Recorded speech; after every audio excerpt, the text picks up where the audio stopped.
Another benefit of the new Jira Cloud integration is the ability to open Jira issues directly from a resource. nOps exposes compliance issues and other information about resources in your environment. From the resource view, you can now open a Jira issue by clicking Add Jira Ticket in the top right.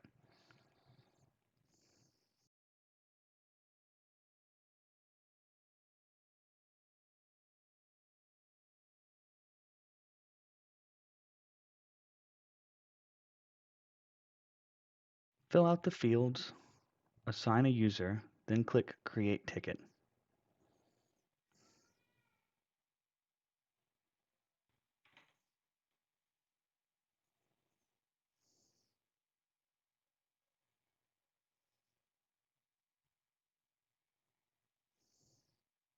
Open Jira issues will appear in the Resources Detail view.